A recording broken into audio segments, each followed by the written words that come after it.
faces. Friends, welcome to our webinar.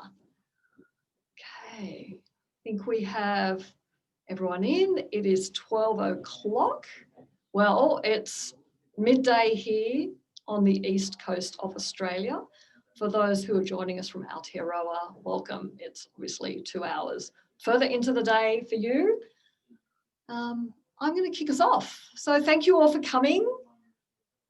Lovely to see you all. For those that I haven't met before, I'm Anita Tang. I'm the Director of Community Organising here at Centre for Australian Progress, and thrilled to be hosting this webinar today, which is part of a series of webinars to help us look up and out around community organising and digital campaigning. I want to start by acknowledging country. I'm joining you from Gadigal country here in Sydney. I know that you're joining from all around the place. If you wanted to take a moment to introduce yourself in the chat and include where you are joining us from, that would be lovely. And maybe if you also want to chuck into the chat what you're most excited about from the webinar today. I will also been on another Zoom call, and when I logged out, I lost my rename. I'm also going to add my pronouns if anybody else wants to do that as well. So some of you may have been to, we kicked off this webinar series about a fortnight ago, where we had a space for an hour to reflect on the very, very recent outcomes then of the US election. This is part of a bigger series where we want to have a chance to think about lessons from organising and digital campaigning by looking at examples from outside of our own practice, because often I think we are so immersed in what we are doing ourselves that we don't make the time or create the opportunity to look at what other people are doing. And it's often so inspiring and energising to hear from others. And so today we're looking a little closer to home. We have 2 case studies from Aotearoa. This is also election oriented, but I want to stress that our focus on elections at the moment is really because there have been so many in the last few months. We obviously recognise that not all organising is around elections and election outcomes, but we have chosen 2 case studies that we think demonstrate some really interesting approaches to community organising. So I'll introduce our 2 speakers in a minute and let you know the process we're going to use. A couple of things to say for the Australians on the line who may not be as familiar with the New Zealand context for voting. A few differences which you'll hear a little bit about when our 2 guest speakers speak, but one important thing to remember is that in New Zealand voting is not mandatory, unlike here in Australia, so that does change some of the emphasis. The other thing is that their system of deciding who wins seats is different. I'm not going to try to explain it, but it's referred to as MMP, and Leroy might mention it in his case study. The other thing that you'll hear Leroy and Jen potentially mention is this creature called a list MP, which again we don't have that in Australia, but it's essentially an MP that is not assigned to an electorate. So the closest thing we have is probably an upper house member, but they don't have an upper house in New Zealand. So that's just another thing to keep in mind. So I just say that by way of a little bit of sense making before we hear the 2 case studies. So the process we're going to go through today is that we're going to hear from both case studies together, and I'll introduce them both in a moment, and then I might draw out a few things in common from them, and then we're going to give you a chance to process by having a quick 5-minute conversation in pairs or trios, which will be a chance to just share what you thought was exciting about what you've just heard from the case study and anything that you might want to pose as a question, and then we'll come back and have a Q&A chance to explore and dive a bit more deeply into any of the case studies or what you think are the implications for other organising and work of your own. And given the numbers here, I'm going to encourage you to put your questions in the chat just so we can see if there are themes coming out as well. So I think that's probably all the introductory stuff. So the way we're going to do this are 2 case studies, as you would have seen from the invitation email. One is from the New Zealand Council of Trade Unions around a big campaign for safer sick leave, and Jen Lawless, who is the Strategic Campaigns Coordinator, will be running us through that one. And then Leroy, who was the campaign manager for Chloe Swarbrick, who is Greens candidate, now Greens member, and Leroy is going to talk through that campaign. They're both very different in terms of where they started, in terms of organising, because of whether or not they had a ready-made base or not. And one was obviously around getting a policy commitment, one was getting somebody elected. So quite different, but I think there'll be some great insights around organising from both those case studies. So Jen, without further ado, I'm going to throw to you. Kia ora koutou. For Jen Lawless, tōku ingoa. My name is Jen Lawless. I'm a Pākehā New Zealander who's originally from Te Uku in the Waikato, down here in Te Upuko, Te Ika in Wellington. And I work for the New Zealand Council of Trade Unions, Te Kawai-Kamahi, which is a very, very, very, very small organisation that tries to get legislative change for working people. We're basically the peak body of the union movement in New Zealand. And our campaigns team here consists of myself, the Strategic Campaigns Coordinator, one comms FTE, 5 hours a week of contracting, and a half-time digital person who does everything online from Mexico. So that's it. We have none money, we have none people, and we have a huge responsibility. So the campaign I'm going to show you today, I feel a little bit like whakama, like a little bit shame about putting this up, because this is a digital organising conference, which actually I was at 5 years ago. And in terms of digital, we have like a Nation Builder website and a Facebook. And in terms of organising, we kind of astroturf this. So you need to be taking everything I say in that context. And we did that basically because we had to. So I'll run you through a short presentation that hopefully won't take too long. And then if people have questions, it's after the next presentation at the end. So I'm just going to screen share. We've had some tech issues today too, so tell me if anything doesn't work. Hang on.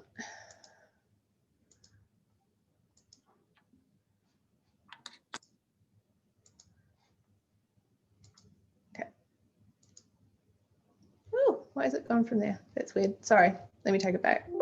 Right, so we had a bunch of industrial issues that we were planning to campaign around this year for the election, in the light of having a left-leaning government, a Labour Party government, but not having much traction in industrial issues in the last 3 years, ostensibly because Labour was held back by their coalition partner New Zealand First, who didn't like industrial change, but actually we didn't see much appetite for legislative change generally from the government.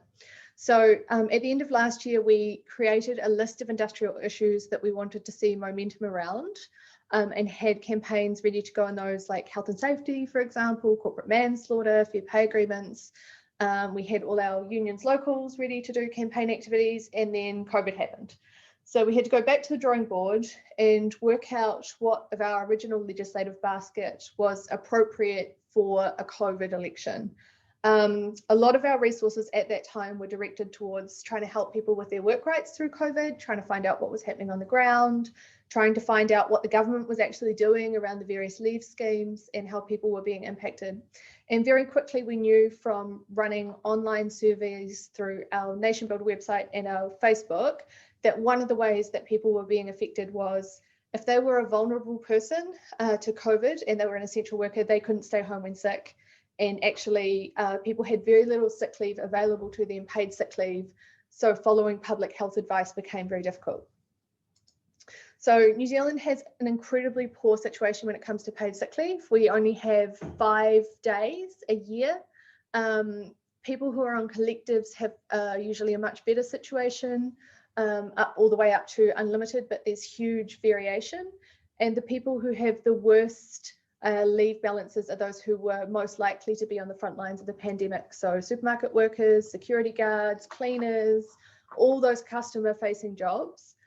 Separate to that, actually casual workers don't get anything at all, and that's still an ongoing problem. So the casualisation of work undercuts even this basic minimum. And we know Australia gets 10 days minimum, and we often like to, when we're framing something, frame it in terms of, well, Australia can do it, and we have this inferiority complex, so the politicians feel guilty about us not being as good as Australia. So we actually spent, so on the 8th of March, we first internally pitched this idea of a campaign. New Zealand was locked down on the 24th, right about the 22nd to the 25th of March, various levels of lockdown to level 4 lockdown. And the government announced a COVID leave scheme that some people could access to stay home if they had to self-isolate, but it was limited and through employers. And we didn't want to undercut the government's response in that way, but we did want to also recognise that it was inadequate. So it's quite hard when you're frenemies with the government. They're kind of on your side. If it's just, if it's in your case, like the Liberals, you can just be like, oh, they're terrible, and pitchforks, but we can't really do that. So we had to work. Put out another track at the sort of where the rollers Someone in the run. There's a bit of a sort of railway, and he glued another stainless steel cover over that, which matched the weight that he was putting on it. And it now, and it's beautiful. Okay, that should have done it. Thank you. So we, the first step we did was actually researching how we could extend sick leave in ways that would help people, and it wasn't just doubling it from 5 to 10 days. It was working with the leave scheme, extending it, making sure it was available for dependents. There's a 6-month stand down in New Zealand to access any paid sick leave when you start a job, and all those people who cycle through like retail jobs and stuff, they get none. They never hit that 6-month mark. And also your boss can force you to get a doctor's certificate after just 1 day of sick leave. So you can imagine people with COVID symptoms being sent to their GPs and that undermining the public health response. So it actually took us 8 weeks to convince decision makers internally to run this campaign, which you wouldn't expect, but it was to make sure that all the policy points were exactly right, and the government also understood what we were doing, so they had a heads up and they could see where we were coming from beforehand. They hadn't agreed to anything, but they knew that what we were doing was sensible. So we really struggled to get people to lobby because everything had to be digital. So we decided to run a Facebook and email-based campaign, and it was fronted by working people. We framed it as a women's issue, and women stepped up to the play from amongst our membership to front it. We knew that this was going to be relatively more successful than our other industrial campaigns because of the level of engagement we got from the start. This meme we put on our Facebook, who's Tash, who's a community support worker, that got an organic audience of, I think, over 50,000, which doesn't sound like much, but for us is huge, because remember, we are a very small country and we have very small online audiences. When we launched the petition collector on our Nation Builder website together, it had 5,000 signatures within 3 days, which again sounds like nothing to you guys, but for us, like getting 5,000 signatures in 3 days is quite significant. So we knew that people were understanding this as kind of a public health response. We really wanted to show a diversity of people because we lacked that direct lobbying through lockdown. So we went out through our rep groups and found members who would stand up. This person is a PSA member, but they are also from Out at Work, which is our Rainbow Network, and Visibly Queer. We wanted to extend it beyond just the concept of COVID in case we didn't know what would happen with the pandemic, but to make people understand that this was about not just physical well-being, but also mental well-being. So we're expanding socially the concept of sick leave as well. What we tried to do was target people in communities who will be more affected or more benefit from this. Another one of our highest performing posts was Sose. So she's a principal in Porirua East, which is where I come from at the moment, which is a very low decile area. It has the highest Pacific and Māori population outside of South Auckland. So I'll just play you a second of her speaking about this. For some families, older children are left at home with younger siblings when children are sick. This is not safe for the young children or the older child. Talofa lava, my name is Sose Annandale. I am the principal of Russell School. I have been working there for the last 15 years. I've been the principal for the last 9 years. I was born and raised here in Porirua East. So what we found was actually if we got people to speak to their own communities, even if it was digital, if people were physically separated from those communities, we got engagement in a way that a bunch of white people in an office in Wellington wouldn't have been able to do. And that was through our delegate networks. So For some families. Yes. So the result of that, this is First Unions Pacifica Whanau, and they are actually doing a webinar from lockdown with Jan Logie, who's the industrial relations spokesperson for the Green Party, and with Aputu William-Seo, who is the Pacifica spokesperson for the Labour Party. And they quizzed him on the basis of the resources that we sent through about whether they would put these things in place for Pacifica people. And we actually found at the end of that webinar that the Labour Party MP basically told people to vote Green without saying it, because the Greens had made a stronger commitment in this area. So there was internal pressure on Labour from their Māori caucus and their Pacifica caucus because of the dissemination of this stuff to these communities who would be more affected by it. We did UMR research as well. And we used that to lobby politicians directly to show the available vote base. This is very cheap. It's like a few $1,000s polling research, and also used it to create media stories around the fact that this was a majority support position, and then use that in social media. Some of the content we created when we couldn't get hold of real people or people to front it with with their face was anonymous comments through our survey tool from the problems through lockdown. And that got other people sharing their stories online as well. So the result of this was quite a lot of media pressure and speculation on the parties, including from, for example, some of Labour's Māori caucus, who sort of like were asked about it, leaving the tiles in Parliament where everyone gets stopped, and they kind of were like, we think 10 days is a pretty good number, wink, when the PM had not announced anything. But that put public pressure on the Prime Minister and the leader of Labour, when the Greens, for example, had already committed to it. This cost us $7.35 to produce, and the Greens campaign manager said it was the best $7.35 he spent for the campaign. It got huge engagement because unionists as well traditionally vote Labour, and so seeing that there was kind of votes up for grabs, I think was motivating for most of the parties. We graded all the parties, in fact, on their industrial policy, and we used the grading process as a lobbying opportunity. Some of those parties became significantly more progressive as that lobbying went on. The election was actually extended because of COVID, and that gave us the opportunity to run some of the events that got cancelled, which was helpful to create some media pressure too. So we found this kind of very simple social media graphic quite motivating for the parties. We released the grades one at a time. The Greens said yes to everything immediately. We put that out straight away, and that set a high benchmark for the other parties to try to meet. So this is what Wellington normally looks like. Yes, it is this depressing. There was like sideways hail, and this is September the 19th, the original date of the election and Suffrage Day, which is normally a day for celebration in Wellington. But with all of the cancellations with COVID and the weather and the election date being pushed out, the enthusiasm and media content was just very low for real world events. So we had to keep it small because of the social distancing and stuff. You can see everyone's wearing masks. And we took this soggy petition in this shape of a tissue box to the minister and presented it to him, who received it sort of unwillingly in the hail and gave this kind of short speech and then disappeared again. It was only 10,000 signatures, which again, I know it doesn't sound like a lot, but it was enough to get quite a lot of media coverage about these poor politicians standing in the rain and create a lot of speculation around when Labour would come to the table.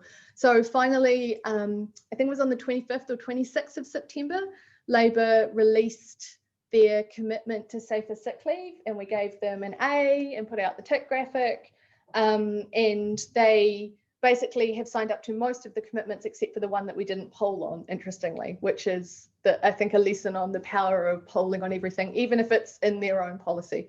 So I'm sorry, I'm over time, but now what we're sort of moving to is organising tools and resources around safer sick leave. I'm just going to stop screen sharing. So this, for example, poster that people can put up on work sites, which is about your right to sick leave, because even if it's in the law, accessing your rights in practice as they are on paper is very hard in New Zealand. And this becomes more of an organising tool than the kind of AstroTurf stuff we did. It's got stuff in here like you can actually be imprisoned for 5 years or fined $3 million for breaching health and safety law.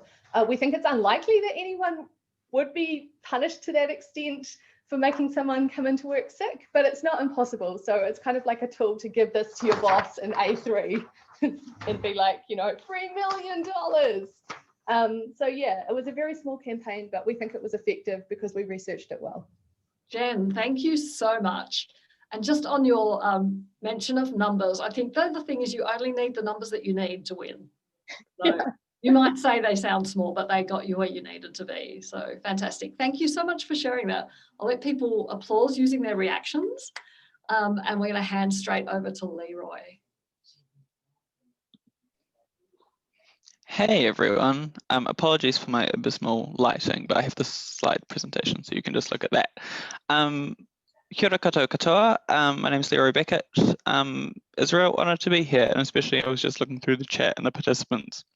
And there's a lot of people I know are part of the Green family. I should acknowledge Chinoa and Chan and Lauren and everyone here who worked so hard on this election campaign, and also my Generation Zero family. There's a few of you alumni there, and a lot of other people who I have huge respect for and who I haven't met yet, so this is a real honour to be here. My background is, I have a kind of a comms campaign background, climate change and other progressive activism and campaigns, and in the last couple of years I've really focused on elections. And so last year I ran the campaign for our mayor in Auckland, and Tamaki Makaurau, Phil Goff, and over the last kind of 9 months I was the campaign manager for Chloe Swarbrick. I have to speak in the past tense now, which is weird.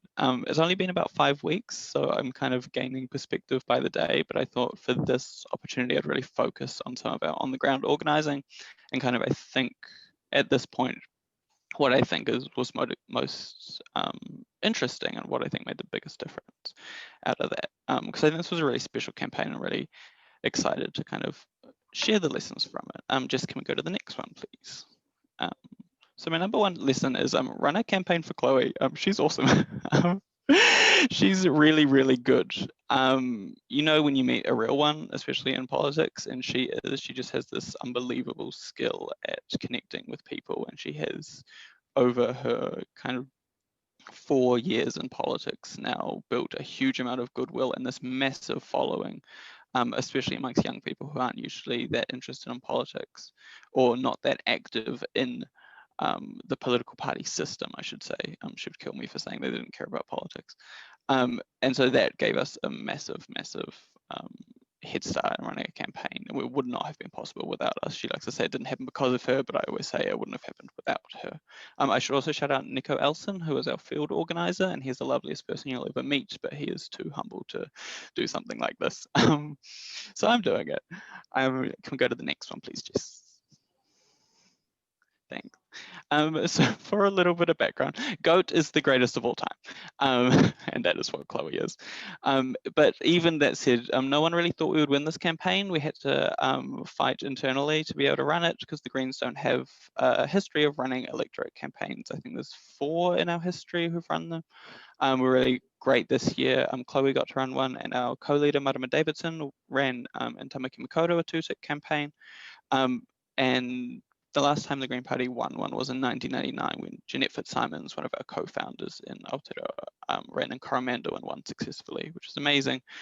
But it means there's just not, I basically highlight this to say that there wasn't a playbook for how to do this. This isn't something, there's a lot of internal understanding of how you run a campaign to win in an electorate. I should explain what that means very briefly under MMP in the simplest way. If you get 5% of the votes, you get 5% of the seats in Parliament, but you can also win electorates to represent a geographic area of people.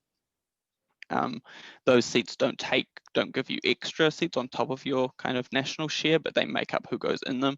And it also means that you get to fight for those people. You represent them in Parliament, which meant a lot to me, and it meant a lot to Chloe, which is why she wanted to run to win. She wanted to represent her people. Yeah, so this poll came out a few weeks before the election, and it was a real bummer. But we can go to the next slide about that. Yeah, so this is to go way back. This is in February. Nico and I sat down with Matt Thomas, the campaign director, who did an amazing job for the Green Party, to work out kind of what our field campaign would be. And this was before we'd had approval to run a two-tick campaign to try and win the electorate seat for Chloe. This was just for our party vote, and the numbers were already huge for us. Yeah, 18,000 door knocks, 13,000 calling attempts, which kind of was terrifying to myself, and Nico put the fear of God in us. This is pre-COVID, of course, and just kind of made us realize that we needed to run a different type of campaign than we'd been able to run before, that we really need to focus on organizing and field and getting people out there, and that also we needed to put a lot of focus on making sure all of our people were really looked after so that they'd keep coming back. We thought we'd need about 400 volunteers and more if they didn't come back week and week again, so it was a real focus from us. Jess, can we go to the next one? There were other challenges too. This is the area of our electorate, Auckland Central. It's beautiful. It's the heart of our biggest city in New Zealand, Auckland, Tamaki Makaurau, but it also has these two semi-rural islands, very rural in the case of Aotea, Great Barrier, and Waiheke, which are very, very difficult to door knock.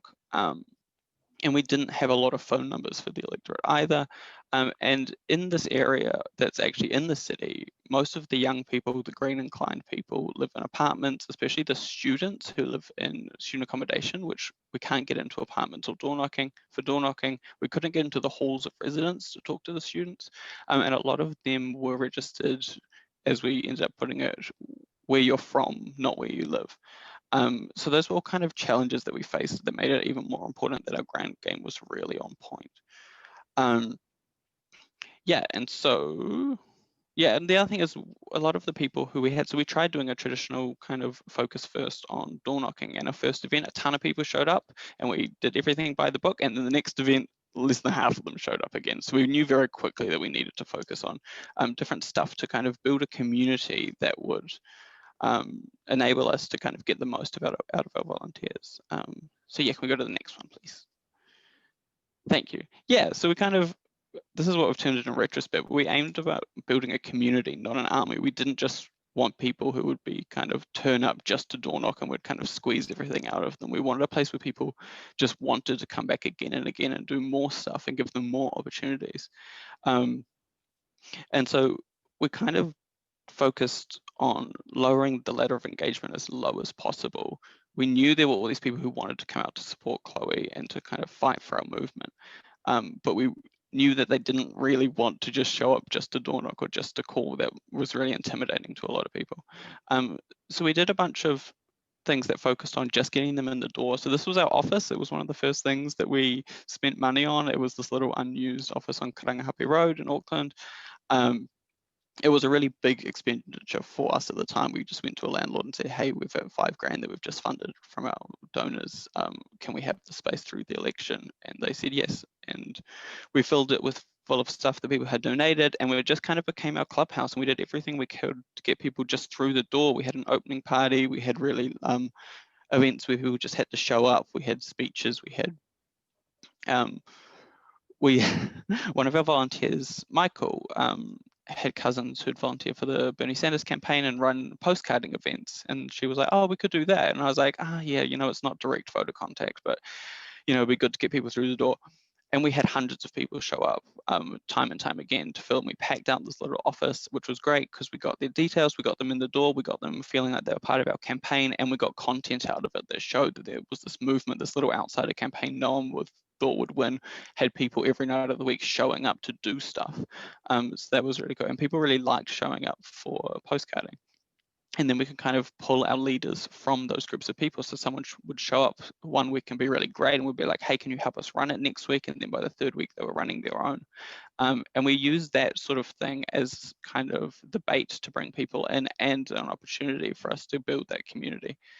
And it meant that we could target, well, not target, but we could make it a really welcoming place for communities who I don't think our campaign would have been otherwise. Like we had some of our volunteers ran an LGBT postcarding night where it was like a extra safe space for them that night. Didn't look that different than the rest of our campaign, honestly, because it was full of beautiful young people. And yeah, so we did and the postcards were also great because they got us into those apartments which we couldn't door knock. But it just brought, everything we did around this stage was just building up our community. So we had this scale of numbers for people to go, and then that filtered through to our door knocking and filtered through to our calling, where we had this huge group of people they could pull on. And then that core team began to bring their friends, and those friends would bring their friends and would build them up. And it just kind of grew really naturally from that point. So by the end, we had about 1,000 people signed up to volunteer to do stuff for us, which was amazing. And it came in extra handy when we had 2 lockdowns during this campaign. There was about 12 weeks where we couldn't door knock. There was a lot of time when people just had to stay at home. So we had Zoom nights where people would write their own postcards. As after there was a period after lockdown where we could come out, but we still couldn't door knock and we still couldn't have large events.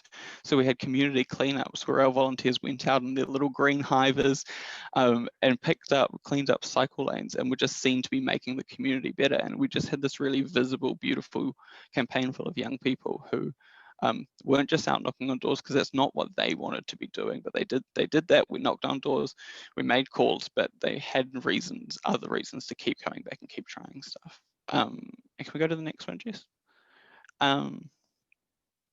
Yeah, and so I call this unprecedented because that is what we keep being told this year is. But we did a whole bunch of stuff that I never would have thought possible in an electorate campaign in Auckland, in New Zealand. We don't have big crowds show up really for stuff. The Prime Minister gets them, very few other politicians do. And we just got to do all these amazing things because we had this huge community who would show up, they would bring their friends, they would tell people, they would go out postering, they would go out flyering, they would go out waving signs and get people along to stuff. And I mean, a lot of our best ideas came from them. This photo on the right here is a rally, which was all completely run by people I didn't know at the start of this campaign who just wanted to do it, and I just trusted them to do it. The postcards didn't come from any of the leadership of the campaign. We had a drag show, which was entirely organized just by volunteers who thought it would be a cool thing to raise money and to kind of show our support for the community. And it was great because we got to pay a bunch of drag performers. We got to have a really nice, fun night out. We got some hilarious media from a business reporter who showed up, who had no idea what she was coming to, but she had a great time. We had a cookbook, which I would never have said, yes, let's put resources into a fundraising cookbook, but the people who showed up to do it were incredible food photographers. They made these beautiful vegan recipes. We sold it for kind of pay what you could during lockdown, and it raised us, you know, like $1,000 or something, but it kind of was just more media, more kind of giving things to our community that they wanted, the ways they wanted to support us, which was really amazing. And I'm really a big believer after this campaign of giving volunteers opportunities to do things that they want to do as well as what you need them to do, and those things often turn into the coolest stuff. I've been doing kind of election campaigns, just volunteering.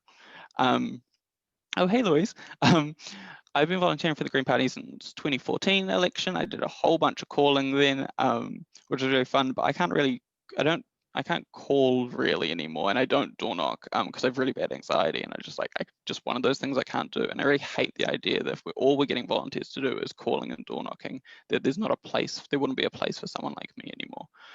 And I think I'm always kind of skeptical when someone shows up and they're like, I do this and I want to be a part of this campaign and I think you should do this.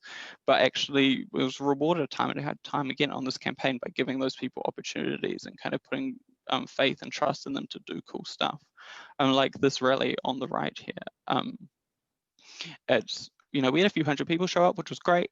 But I remember looking around and being kind of disappointed because I knew everyone there. I was like, oh, these are just our people who showed up. And one of the volunteers said, yeah, it's because our campaign's massive. Like we have so many people who show up and do stuff. And then right after this moment, we marched down the street to the early voting booth and got, 20, 30 young people to vote. It was amazing.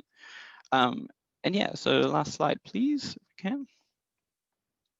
Yeah, so we won, which was awesome, and it makes everything we did and retroactively seem like a genius idea, but it's like it happens in any campaign. Like we could have lost and we never would have been here. So yeah, I've kind of been trying to get that perspective and think about what we did differently, what I'm proud of, what we look back on now. And what has been really amazing to me is that no one's come up to me and been like, oh, I burnt out. No one's disappeared. We've actually had people messaging us being like, hey, what's next? Like, are there more events we can do? Can we go and talk to people? We did a volunteer survey And the response that we came back were overwhelmingly positive, that people wanted to stay engaged, they wanted to do more, they wanted to volunteer at markets and stuff over the next 3 years, so that by the time this election comes back, the election comes back around in 3 years, we'll still have this base of people, and we'll have kind of this little crew who wants to stay fighting for their city and fighting for their electorate and fighting for the things they believe in. And so that's, to me, is the most important thing, that we built a community who want to stay involved in this, that we didn't just use them as a resource for the election, that it's going to be this ongoing, really powerful thing. And that's all I have to say. So thank you. Amazing, Leroy. Thank you so much. Thank you. Both of those case studies were fantastic, and just a couple of things that I take away from those. And obviously, as somebody who cares about community organising, I love that you both talked so much about the importance of building a community and the person-to-person connection that underpinned your work. I also think, given the year that we've just had and the uncertainty ahead, I think there's some really great insights into the fact that you can campaign with the sort of very rapidly changing circumstances that we've had this year, and you found really creative ways to keep people engaged and to keep the campaign going. So thank you for that. I want to ask a question, Jen, of you, just to riff off something that Leroy finished up with, in terms of all the people who were involved in the campaign for Chloe were still energised, wanted to keep involved, and there's a clear thing about like what's next. Can I ask for the campaign around safer sick leave? It's a bit different because they're members of the union, but what's the sort of feel around what's next and ongoing engagement of the people who've taken really active roles in the safer sick leave campaign? Sure. So we have people in a few spaces on that. So there's the people who stood up to represent the campaign online and in person, and our distributed groups, which are unions, locals throughout the country, and rep groups. And also there's the more than 10,000 people who have signed up online on the Together petition. The government has indicated that they will move to introduce legislation before the end of the year, but they have not committed to passing it under urgency. All of the business support packages, and New Zealand's COVID response was very business support centric. Like, that's how money got to people, was through their employer. It was just funneling huge amounts of money at business. We haven't seen the same urgency around industrial protection for the people at the other end of it. So we will be contacting all those people again soon when we know a little bit more about the government's plans, and we have a union agreed position on how soon that needs to happen to re-engage and re-energize them. We've kept people on the database up to date with news as it's come out about the campaign, and the people on Facebook, we've been kind of replenishing that content. But to be perfectly honest with you, we don't want to overdo it, because a lot of those people who stood up, they've been working really long jobs if they're essential workers. They may have been made redundant if they're not. It's been an exhausting year in New Zealand. We've just had a major election. And while political party campaigners on the left are ecstatic about the result, I think there's a little bit of a difference with issues-based campaigners, even the ones who have had the government signed up to stuff, that they had to sort of put their lives on hold a bit to get these commitments, and they're really worn out. So yeah, I'm going to take a pause for a little bit, I think, until that legislation comes in to get them active again in the public eye. Yep. Yeah, I hope that answers it properly. Yeah, thank you. Yeah. One of the things I was, having listened to both of you, I've drawn myself this little Venn diagram of like, one circle's follow the energy, one is trust, and one is initiative, and the sweet spot seems to be where you've been able to design a way of organising people and engaging them, where you've got all those three things. So thank you for that. That's okay. The other thing I would say on that is that we have to be really strategic with our resources, because they're so limited, and a really limited resource is people's time and energy and a volunteer capacity. So we're very precious about that. Cool. Thank you. Okay.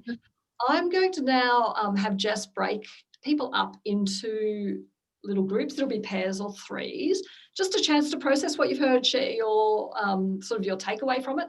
And some of you will know each other, but many of you may not. So take a moment to introduce yourselves to each other and what enticed you here today, as well as your thoughts on what you heard that excited you and what more would you like to know. And that will lead us into the Q&A. So Bella, I'm imagining this Venn diagram. One circle is follow the energy, One says trust and one says initiative, because Leroy spoke about the initiative of volunteers with their own ideas. And I think there's a sweet spot in that Venn diagram where those 3 circles overlap. Trademarked right here. Okay, Jess, would you like to open the rooms? So introduce yourselves. What enticed you here today? What did you hear that excited you? And what more would you like to know? We'll give you about 6 or 7 minutes for that. Cool. Awesome. We'll be jumping in now. If folks end up in, I know some folks do have to go, so if you end up in a room by your lonesome, I will quickly shuffle you in with some other folks who want to talk. So, but see you all in a bit.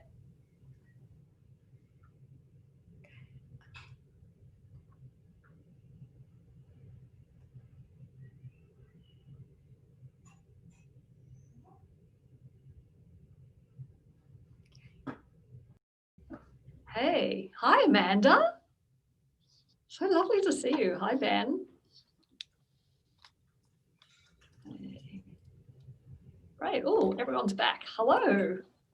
So, hope you all had a good conversation, maybe met some new people or reconnected with people that you may not have seen for a while. We have time now to open up for questions or comments for either of our 2 speakers.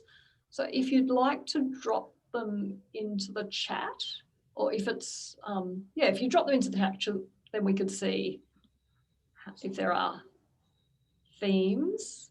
So what exactly is postcarding? Very practical question. Yeah, sorry, I breezed straight past that. It's basically, we got a whole bunch of postcards printed that said vote on the front of them, or vote Chloe towards the end, and on the back we had a message, just like what we would have, a version of what our door knockers were saying. It was very short, and we just got volunteers to write postcards, and then we got volunteers to go and deliver them into just people's post boxes. It's basically direct mailing, but it has personal touch. People don't throw it out as easily, and it's just something some volunteers can spend an hour doing to get their way through. And we had really beautiful designs and designers doing them, and they had really good payoff in that a bunch of journalists got them, and people on social media got them and posted them. It was like, this is so cute, and we just kind of got to spread that messaging a little bit. And can I ask Leroy as a follow-up, was they personalised postcards like to neighbours? So here in Australia during the marriage equality campaign, and I think Sally Rugg was with us, I'm not sure if she still is, but there were people who wrote letters to their neighbours that were highly personalised around what the decision meant to them, and we're your neighbours, those sorts of things. Or were these more generic? Yeah, no, that's so cool. That's like it's like the Ring the Rally stuff. Like that is definitely the strongest persuasion stuff. This was not that. This was where kind of innovation meets practicality. We had like a message that was signed off by kind of the wider party that it was, like 3 lines long. That was like, hey, I'm a volunteer. I'd love if you could vote for this reason and this. And we had to be very staunch about like what they wrote there. But people drew drawings and stuff. They personalized them with their handwriting and their own stuff. But yeah. Yeah. Okay. Great. There's a couple of questions about activities. I'm going to try to generalize it, but specifically they're interested in Leroy, whether you've done things at scale like kitchen table dinners or other social events. And I'd be interested in whether, Jen, there was anything that you tried in your campaign as well that were around. I mean, I know during lockdown, obviously, some things weren't possible, but were there things that you experimented with that were able to scale up? And were there new things that you did beyond, Leroy, your example of the drag show? I mean, yeah, so Chloe last time did, when she was running in 2016, she ran for mayoralty. In 2017, when she ran as a list MP, she did a lot of potluck dinners where she went and kind of bought food and people bought food and they just kind of sat down and chatted. We just didn't have that much time this year between the lockdowns and her kind of schedule and being around the country. We just didn't have as much time to do fun stuff like that. And so everything we tried to do had to be a larger scale. But then towards the end, we did a whole bunch of street corner meetings. One of those photos in the presentation, I didn't touch on it, was from those where we just kind of flied and said, Chloe's going to be here. Like, if you're undecided, come ask her questions. And people really liked seeing her face to face and asking questions. And they asked really tough policy questions, which is what Chloe loves to answer. And people saw that she was legit. They saw, and I think especially they saw that she was out, willing to engage. She was really fighting for it. I think that had a lot of benefit. But I think even when you're kind of trying to focus on doing cool stuff, I was always balancing will this get attention or will this actually persuade voters? And kind of just with our timing, we just couldn't do more interesting, smaller stuff. Yeah, that's Okay. fair. And Jen? Yeah, we didn't scale up, we scaled down because of COVID, and like the timing of the 2 lockdowns was so bad for our like baby volunteer networks that were kind of nascent, and they'd planned stuff and it got cancelled, and then they planned stuff and it got cancelled the second time, and like the second cut was real hard. So where they had candidates evenings booked, like we had one for all of Auckland with BFM coming and live broadcast, that didn't end up happening, but some of them ended up hosting like just pub politics meet the candidates for like a local group of activists, or Zoom interviews with like unions locals on Q&As about your rights that they ended up putting online. And the other thing we did was pivoted. So instead of it being a direct lobbying campaign, we used the media a lot more because we could still access the media in lockdown to create that sense of like inevitability that this was going to happen, to the point that like business leaders ended up saying publicly, look, we know we don't want this, but we know it's going to end up happening, that they double sick leave. So yeah, we just changed focus. Yeah, I think it's so impressive hearing how people have adjusted their campaigns to accommodate COVID, and particularly for you both that you had the 2 different lockdowns. And I imagine that when you first came out of the first lockdown, you planned things on an assumption that things were going to be fine, and then had that second round. We really thought that COVID was Dunskies in New Zealand, and it was just the rest of the world's problem, and everyone was like walking around like normal.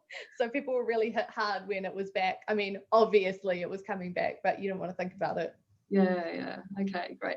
And just on the question of engaging people, Ricky's got a question that he's keen to hear from both of you about how you reached out to audiences that weren't in your base already. And so I think for Chloe's campaign, maybe that's about older people, and Jen, for you, maybe, how did you reach beyond union members? Jen, do you want to? Yeah. Oh, sorry. You go, Leroy. It's cool. Oh, sorry, Jen. Yeah, I just saw that and remembered we did do one of the dinner things we actually did a breakfast with some of our volunteers who are older people, got them to invite a bunch of people from their community who were older, and we did. It was basically in the place of a street corner meeting, but we just did it at Margie, who's one of our amazing volunteers' houses, and we just had her along. And we were trying to organise another one. It was an afternoon tea. One of our volunteers wanted to invite a bunch of her friends along, and have Chloe speak to them. And everyone she called had already decided to vote for Chloe, so we decided to can that event. But it was about finding the people who we knew and asking them to talk to their communities and go out. I think we probably could have done a better job about getting Chloe in front of particularly older people, because we know that's a really high impact in terms of getting votes from people. But yeah. Okay, thanks. And Jen? We did the same thing where we went to people like Committee Pacifica who had connections in the community through churches and their email networks, rather than us just doing it centrally from the CTU and the Runanga. One of the other things that we did deliberately with Together, our campaigning database, is it's a membership database for union members and supporters. So lots of our affiliate unions, like the Teachers Union, it's for their membership. For us with Together, it's simply a campaigning database that you don't have to be a union member or even currently employed to be involved in. So it sort of sits as a resting place for people who come in and out of work. And we targeted it for that reason, for those like campaigns that affect everyone, not just union members. Yeah. Great. And Shay has a question about whether volunteers ever got zoomed out and how you manage that. How do you keep people engaged? Oh my God, they so did. We ended up cancelling so many Zooms. We ended up actually doing Facebook groups for unions local and for our election campaign coordinators, where I would put resources so people could come to them in their own time. At the end of the campaign, everyone was so tired. It was the world's longest election. It was like Groundhog Day, and then it got extended. So I think doing stuff, even if it's not face-to-face, but just like putting it somewhere that people can find it, and then emailing them and letting them come to it, and then like calling them later is better than a Zoom. Leroy, any comments? Yeah, I mean, there was a lot of Zooms. I pretended I was busy a lot and didn't go to them. I also am a strong advocate of, like a one-on-one phone call just does feel different than a Zoom to me. When you can, but you can't always. It's just something we're going to be stuck with until, for a while. Yeah, that's right. To get used to it. And just a question of clarification for both of you in terms of the timeline, because you've both mentioned and we're aware that the new date for the New Zealand election got pushed out because of COVID. But when did you each start your campaign? So on the sick leave stuff or election stuff generally? Maybe tell us both very quickly. Okay, so we started election campaign planning in the middle of last year. And then okay, so a year and a bit out. We were going to launch our first campaign event around health and safety on Workers' Memorial Day on the 28th of April. And so we went into lockdown a month before that, right when we were planning it. And that's when we pivoted to campaigning around this stuff. And it took us 8 weeks of prep to actually relaunch the campaign around industrial stuff like redundancy and sick leave. Okay. Yeah. And Leroy? I think Chloe got selected to be the Auckland Central candidate in February. So we've done over the past 3 years. We've known we've wanted to run this campaign. So there's been kind of little moments of internal stuff for that. And so from kind of February, we started running things, and then lockdown. And then in June, we got permission to ask people to vote for Chloe. And so kind of from June through October was the really heavy effort. Yeah. Yeah, right. Amazing. Okay. We are almost out of time, sadly. This seems to fly so quickly, and I think there's so many other things we could explore. One thing I do want to say about these webinars is they are a taster, and we should keep the conversation going amongst ourselves. If you're not already in the Australian Progress Slack network, please join. Jess, sorry, I didn't prep you for this, but it'd be great if you could drop the link into the chat. The other thing is that we have another 2 of these in the next few weeks. So on Friday, we're going to hear from Larissa around organising in rural and remote areas. She was organising First Nations for Northern Territory. And then in early December, we have Peter Murray, who's from Accelerate Change in the US, around how you scale up massively your mobilising and organising efforts. So we'd love to see you there. But I think Leroy and Jen, so many things to learn. I'm going to ask each of you if you want to share a final word of wisdom, but also my question to you is, do you plan to write up or share in a more extensive way your insights from the campaign that we should keep an eye on? So Jen, final words of wisdom, and what can we look forward to in hearing more about the campaign? And then Leroy. Sure. I think the most important thing that you can do, and it's a mistake that lots of people make, is the importance of prior planning to make sure that your asks are really concrete and are really well written out and fit with policies and legal issues and the mood. Because if you don't get that bit right, you can't hold people to account later if they sign up to it. And I've learned that the hard way by getting it wrong in the past. And if you don't have a lot of resources, that's even more important. I've just written an internal paper for our National Affiliates Council that's going to the end this week, which I don't think will be released. And I don't know if we will release anything public on this until the law is won. So I'm not popping any bottles until that third reading in Parliament. Sorry. I really appreciate you sharing today. Thank you. Hey, yeah, I don't have any kind of active plans to write anything up. Sorry, this is it. But hopefully it kind of is an opportunity for something like this again. And maybe once I've had a little bit more perspective and we can talk wider about messaging and that sort of thing would be amazing. But yeah, I think my takeaway is just saying this in the breakout room, I'm a very cynical person. Like, I never thought we would win this campaign. I just wanted to kind of not embarrass Chloe, and I wanted to give all of our volunteers. It was a lot of their first involvement in kind of political organizing, and I wanted them to think that they'd, done enough, that it was worth it. And then sometimes really cool stuff, sometimes you win, it just happens sometimes. And so, yeah, I know there's 30-something progressive organizers in the room. Like, just keep that in mind. Like, sometimes it happens. Like, that's all I can say. That's a fantastic final message. Thank you, Leroy. I'm going to invite people to unmute themselves to say hello, goodbye, and thank you. Not necessarily in that order, whatever order you feel, but so good to see you all, friends, so many familiar faces, and to see some new people coming along. Leroy and Jen, thank you so much for sharing. It's especially relatively hot off the press. and looking forward to learning more from you over time. So Thank you so much for having us. Thank you everyone for coming along. This was amazing. Thanks. Thanks all. Thank you. Bye. Thanks, folks. Bye. Bye. Thanks. Bye. Bye. Thank you.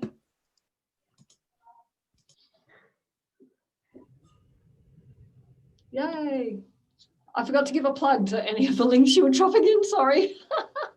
That is all good.